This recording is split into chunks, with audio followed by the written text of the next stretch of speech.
오랜만에 이렇게 뵙게 돼서 참 반갑습니다.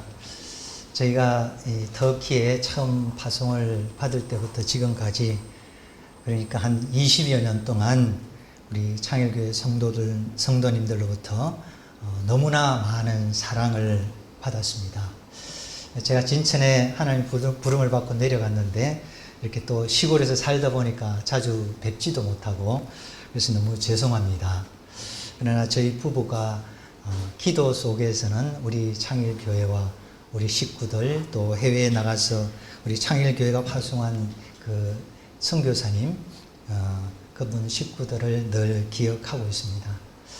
오늘 이렇게 또 하나님의 말씀을 전할 수 있는 기회를 주셔서 하나님께 감사를 드립니다.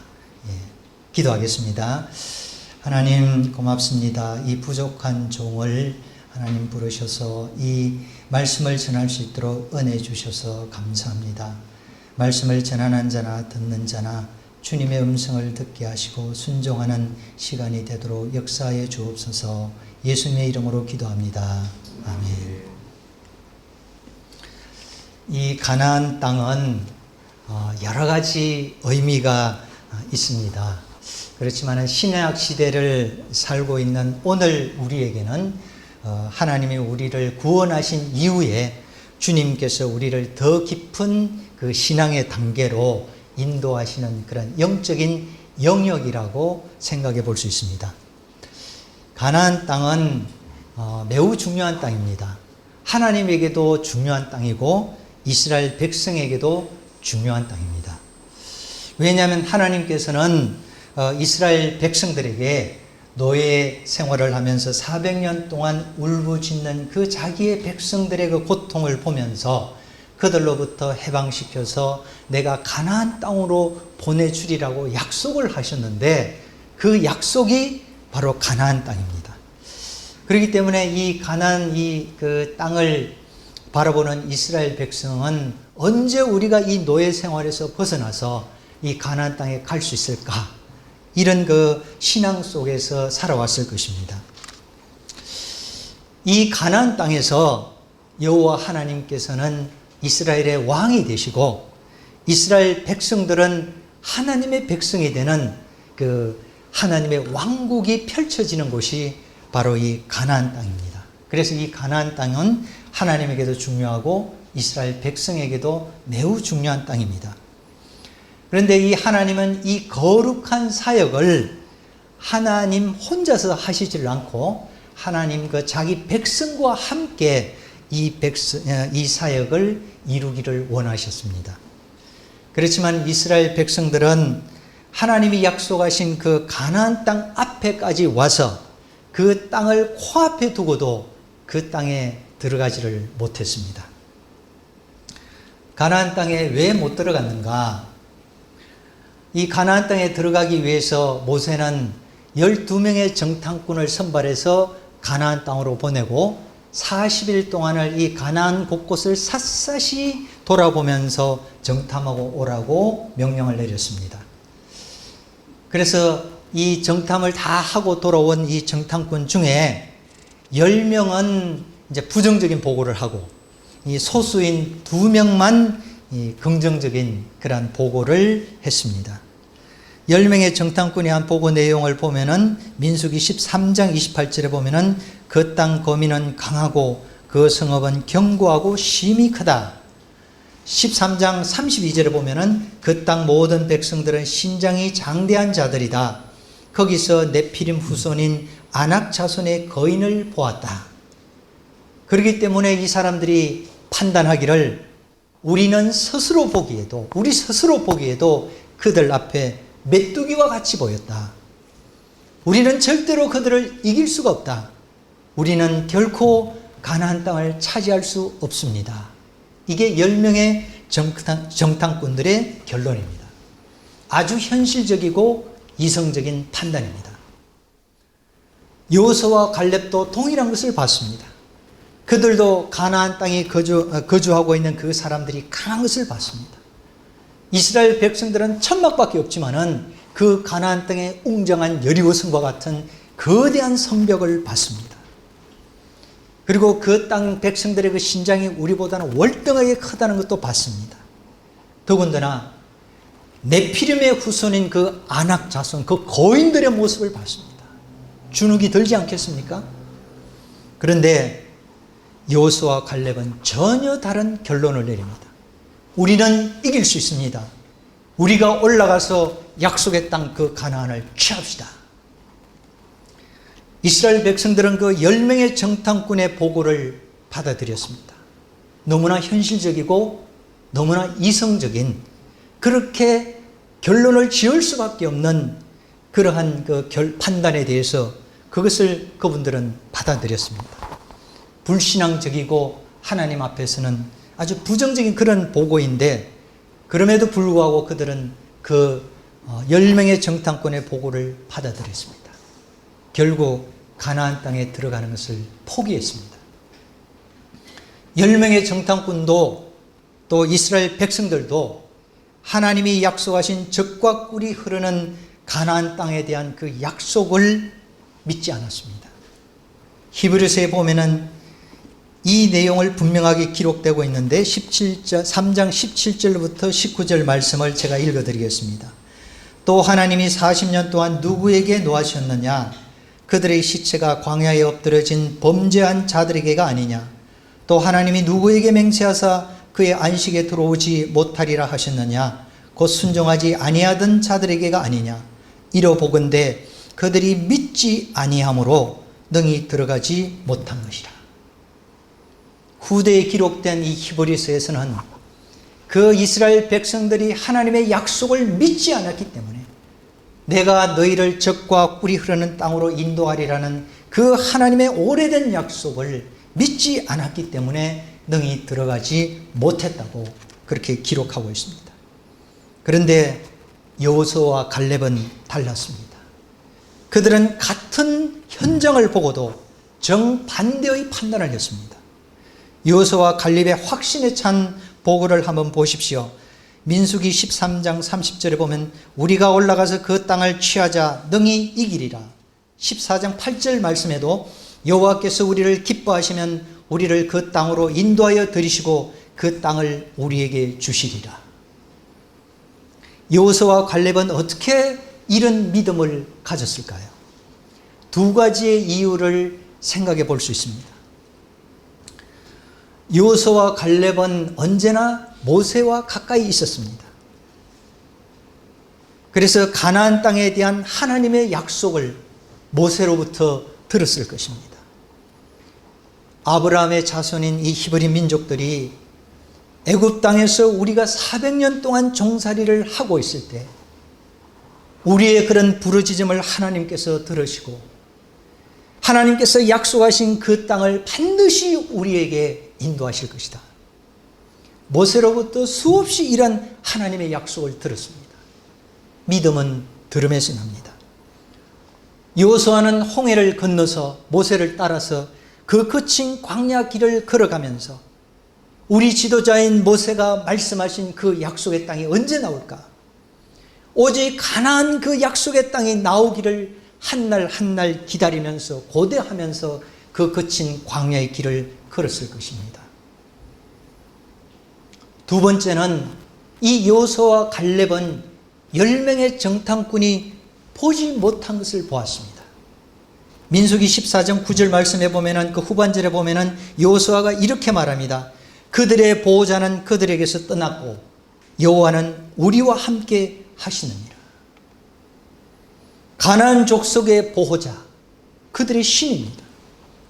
그들의 신이 그들을 버렸다는 것을 알았습니다. 성경의 이 말씀을 문자 그대로 보면은 여호와의 권능 앞에 가나안의 부족신들이 자기들을 섬기고 있는 그 가나안 부족들을 버리고 도망쳐 버렸다는 것입니다. 그 당시에 사람들의 그 세계관으로는 전쟁은 신들의 전쟁이었습니다. 누구의 신이 강하냐에 따라서 전쟁의 승패가 좌우된다고 그들은 생각했습니다. 그렇기 때문에 신이 버린 민족은 전쟁에서 참패할 수밖에 없었습니다. 하나님의 약속을 믿었던 여호수아와 갈렙에게 가나안 민족은 단지 자기의 신들로부터 버림받은 존재였습니다. 그렇기 때문에 전쟁은 이미 이겨놓은 게임입니다. 여호수아와 갈렙은 하나님의 약속을 믿었고 그 믿음의 눈으로 약속의 땅에 먼저 들어가서 가나안 신들을 제거해버린 하나님의 역사를 보았던 것입니다. 그러나 10명의 정탐꾼은 그것을 보지 못했습니다. 약속을 믿지 않는 그들의 눈에는 거대한 현실만이 보였습니다. 우리는 텐트에서 살고 있는데 우리가 감히 넘볼 수 없는 그 웅대한 여리고성만 보였습니다. 기골이 장대한 그 거인들만 보였습니다. 그러나 약속을 품은 자의 그 눈에는 영적인 실제를 하나님께서 보여주십니다. 이스라엘 백성은 불행하게도 여호와 갈렙의 그 영적인 판단보다는 현실적이고 이상적이고 합당해 보이는 10명의 그 정탐꾼의 판단을 선택했습니다. 하나님의 약속의 말씀을 잃어버리면 우리도 언제든지 이성적이고 합당한 판단을 선택할 수밖에 없습니다. 이스라엘 백성들은 가나안 땅에 들어가기가 두려웠습니다. 그들이 두려움에 빠진 것은 감당할 수 없는 그 어마어마한 현실 때문이 아니라 하나님의 약속을 잃어버렸기 때문입니다. 그들의 눈에 가나안은 위험한 땅이었습니다. 14장 그 3절에 보면은 어찌하여 여호와가 우리를 그 땅으로 인도하여 칼에 쓰러지게 하려고 하는가? 우리 처자가 사로잡히리니.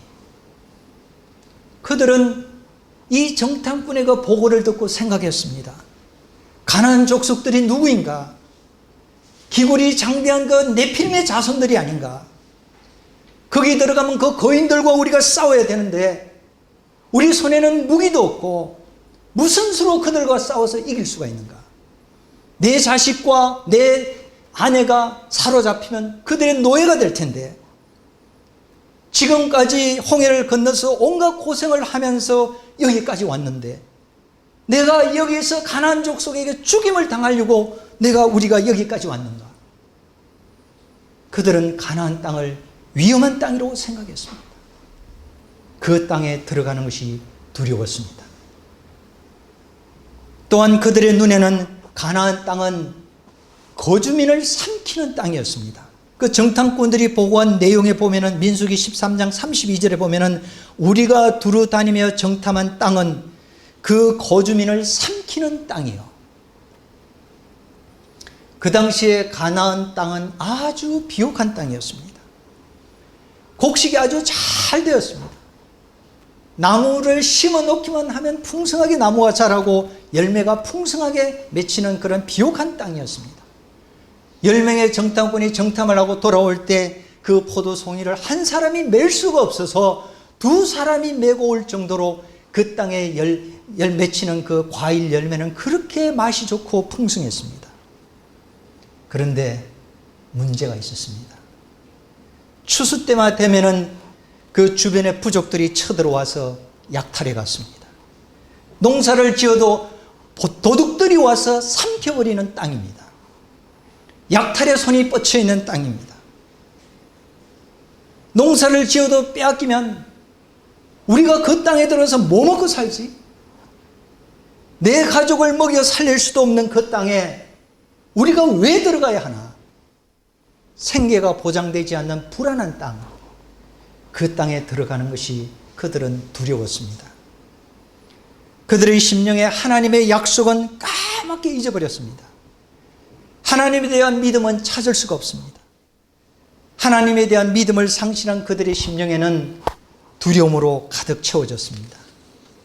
하나님의 약속과 말씀을 잃어버리면 거대한 현실만 보이게 됩니다. 두려움만 찾아오게 됩니다. 그리고 하나님과 지금까지 동행했던 있는 그 길이 멈추어지게 됩니다. 동행하기로 계획되어 있는 그 길도 더 이상 들어갈 수가 없게 되었습니다. 하나님이 이끄시는 이러한 삶은 쉽지가 않습니다. 저도 요즘 그것을 많이 느끼고 삽니다. 제가 진천에 정착한 지가 벌써 5년이 되었습니다.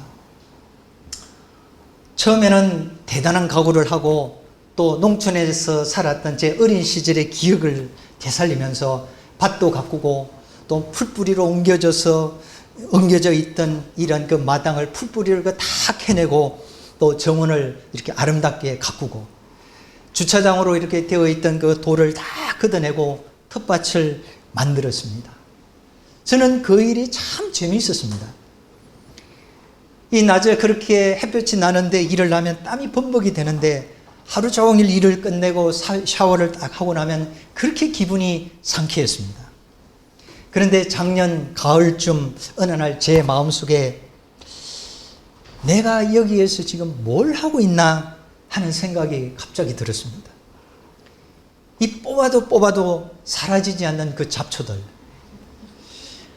그리고 풀밭에 갔다 오면 여지없이 그 달라붙는 찐득이들, 터키에서 그 어렵게 구해가지고 와서 그 블랙커민이라는 그 작물을 재배를 해가지고 공동체에 자립을 한번 해보겠다고 했다고 큰 마음을 먹고 400평이라는 이 땅을 빌려가지고 심었는데 농자재비만 허비하고 아무것도 건지지를 못했습니다.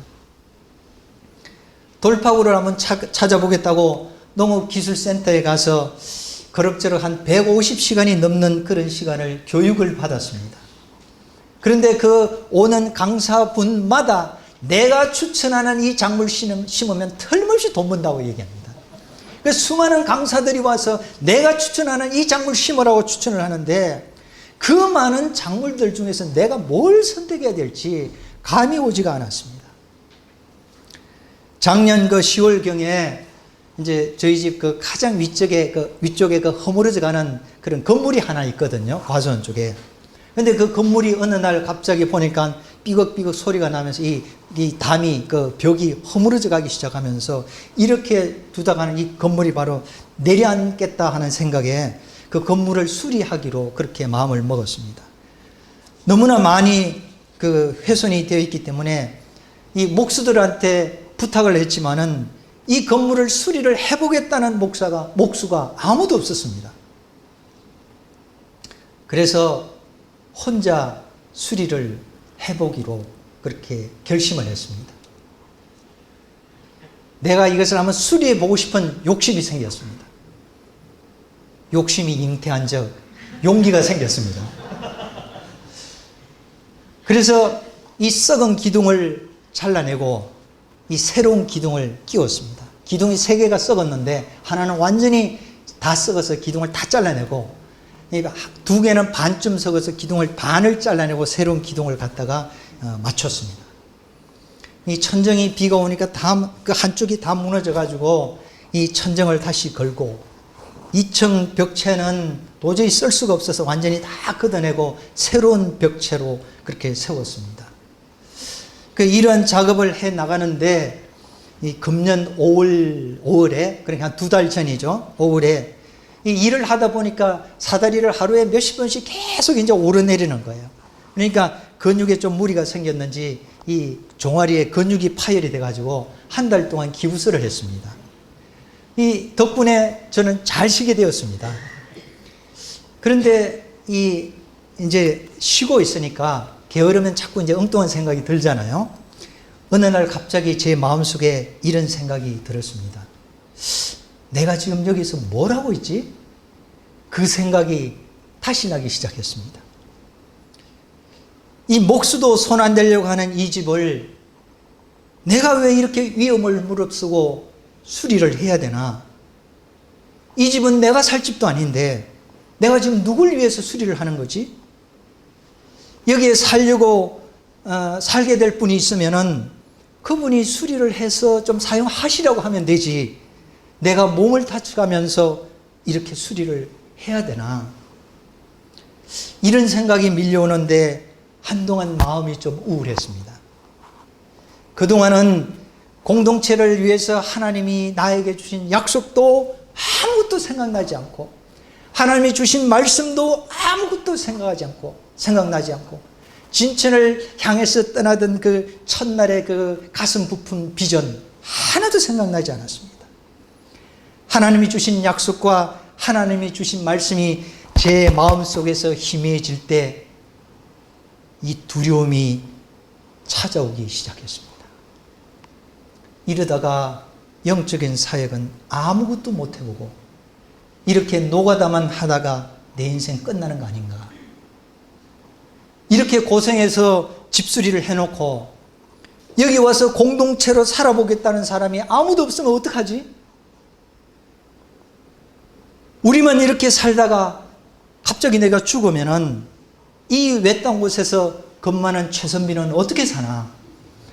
이런 두려움이 밀려오기 시작했습니다. 그때 제 마음을 스쳐가는 깨달음이 왔습니다. 내 가슴을 벅차게 했던 하나님의 그 약속을 내가 잊어버렸구나. 진천을 출발할 때 하나님이 선명하게 보여주셨던 그 비전을 내가 잃어버리고 살았구나. 그리스도인은 한 형제요, 우리는 주님 앞에서 한 가족이고 우리는 한 공동체로 살아야 한다는 그 주님의 말씀을 내가 잊어버리고 있었구나.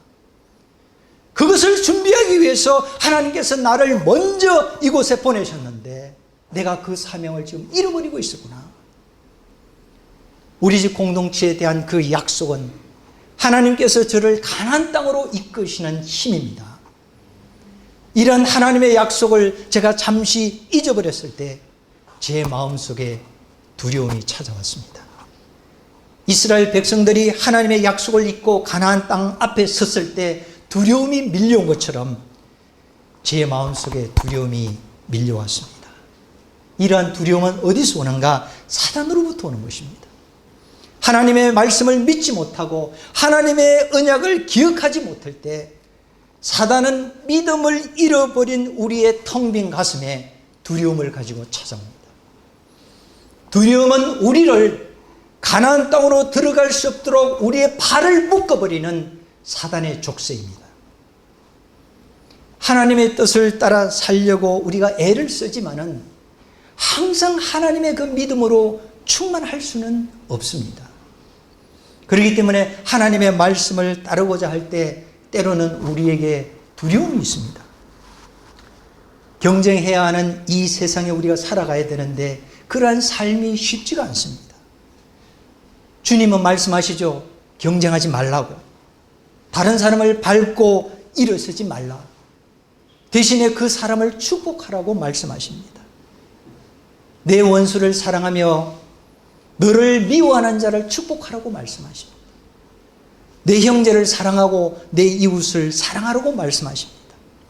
주님은 그렇게 말씀을 하시지만은 밟고 일어서지 않으면 내가 밟히는데, 상대를 누리지 않으면 내가 짓밟힘을 당하는데, 하나님의 말씀대로 살면 어떻게 이 거친 세상을 내가 이겨낼 수 있는가? 하나님의 말씀대로 살지 못하고 하나님의 약속대로 살지 못하고 하나님의 비전을 잃고 사는 그런 내 마음에 주님 앞에 미안함이 있습니다. 주님 앞에 부끄러움이 있습니다. 내가 이렇게 살다가 언젠가는 주님을 만날 텐데, 주님 앞에 설 텐데 그때 내가 주님에게 뭐라고 말씀을 드릴까? 그런 두려움이 있습니다. 주님을 따라 사는 삶이 정말 어려운 시대에 우리가 살고 있습니다. 하지만은 주님이 주신 약속과 하나님의 말씀과 그 비전을 가지고 우리가 나간다면 결코 두려움에 빠지지 않습니다. 하나님의 약속과 하나님의 말씀과 하나님이 우리에게 그 주신 비전은 우리를 가나안 땅, 그 약속의 땅으로 인도하십니다. 주님과 동행하는 이 길을 걷게 되면은 어떤 때는 위험하다고 생각되는 그러한 길이 있을 때도 있습니다. 때로는 내가 가기 싫어하는 그러한 불편한 길을 갈 때도 있습니다. 그때 우리가 하나님의 이 약속을 잃고 하나님의 이 말씀을 기억하지 못하면 여지없이 두려움에 빠지게 됩니다. 그때 두려움이 찾아올 때 하나님의 약속과 그 말씀을 우리는 기억해야 합니다. 주님은 우리를 하나님이 약속하신 대로 우리를 가나안 땅으로 인도하시기를 원하십니다. 그래서 우리는 주님이 불편한 길로 가라 말씀하시면 그 길로 가십시오. 그 길이 바로 가나안 땅입니다. 그 길이 우리에게 가장 복된 길입니다. 편안한 길을 선택하지 마십시오. 주님이 말씀하시는 길을 선택하십시오. 그 길이 바로 가나안 땅입니다. 가나안으로 가는 길입니다. 우리는 편안한 삶에 그리고 부유한 환경에 너무 익숙해져 있습니다. 우리는 에어컨이 있는 그 시원한 방에서 성경을 읽고 또 성경 속의 그 위대한 사람들에 관해서 우리가 이야기를 나눕니다. 그 믿음의 사람들처럼 우리가 그렇게 살고 싶은 그런 그 말씀에 대해서 우리가 수없이 나눕니다. 그러나 그 믿음의 사람들처럼 살기 위해서 우리가 불편한 삶을 선택하는 사람은 너무나 적습니다. 하나님께서 우리에게 주신 약속과 비전과 말씀이 있습니다. 하나님이 우리에게 부르실 때 우리를 하나님의 자녀로, 하나님의 사역자로, 하나님의 일꾼으로 우리를 부르시고 우리가 하나님의 백성이기 때문에 우리에게 부유와 풍요와 이 세상이 줄 수 없는 그런 놀라운 약속들을 하나님은 이미 우리에게 주셨습니다. 하나님의 약속을 잊으셨습니까? 하나님의 그 말씀을 잊으셨습니까? 그때 하나님이 주신 그 비전을 잊으셨습니까? 왜 가나안 땅 앞에서 머뭇거리십니까? 하나님이 우리에게 주신 말씀을 기억하십시오. 하나님이 우리에게 주신 그 비전을 기억하십시오. 하나님이 우리에게 약속하셨던 그 말씀을 기억하십시오. 더 이상 가나안 땅 앞에서 머뭇거리지 말고 이스라엘 백성들처럼 어리석은 결정을 하지 말고 여호수아와 갈렙처럼 담대하게 가나안 땅으로 들어가십시오.